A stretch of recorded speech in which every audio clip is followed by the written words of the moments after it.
Der Auftritt der chinesischen Staatsoper in iPhone veranlasste eine Welle der Kritik aus der Türkei. Der Druck wurde so stark, dass man überlegte, das Konzert abzusagen. Trotzdem fand die Veranstaltung statt. Die chinesische Regierung verteidigt die Existenz der Lager, da Uiguren unfähig und nicht der chinesischen Sprache mächtig seien. Zudem sollen sie einen Hang zum Terrorismus haben.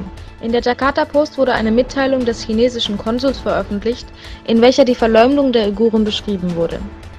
Der Bericht wurde publiziert, nachdem indonesische Muslime heftig gegen die chinesische Unterdrückungsmaschinerie protestierten. Der Präsident des Ostturkestan-Informationszentrum Karakash kritisiert diese Mitteilung scharf.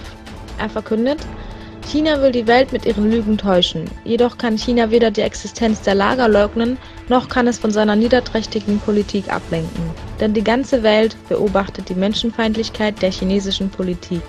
Weiter kritisiert der Präsident: Während unsere Töchter in diesen Lagern vergewaltigt werden, darf die Welt nicht tatenlos zusehen, wie China versucht, seine Schandtaten zu verdecken.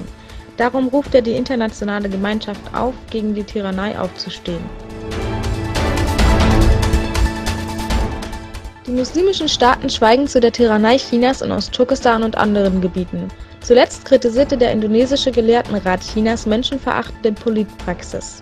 Daraufhin ermahnte ihn Yusuf Kalla, der Vizepräsident Indonesiens, sich nicht in die Angelegenheiten anderer Länder einzumischen. Wahrscheinlich basiert dieses Schweigen auf den Investitionen und infrastrukturell wichtigen Projekten Chinas in Indonesien.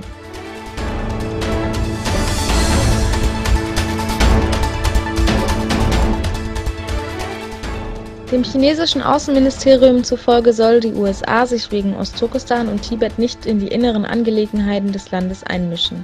China behauptet, dass der Inhalt des Gesetzes bezüglich der Begrenzung der freien Einreise in das Autonomiegebiet Tibet sowie der Vorwurf der unter Zwang laufenden Textilproduktion in den Lagern, die Kleider unter anderem auch in die USA exportiert, eine Verdrehung der Tatsachen sei.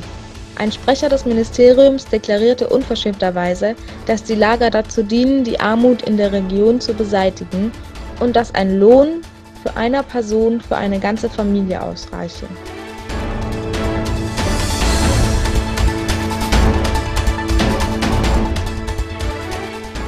Die mexikanische und amerikanische Regierung haben sich darauf geeinigt, Migranten, die ohne Papiere über Mexika in die USA kamen, künftig nach Mexiko zurückzuschicken.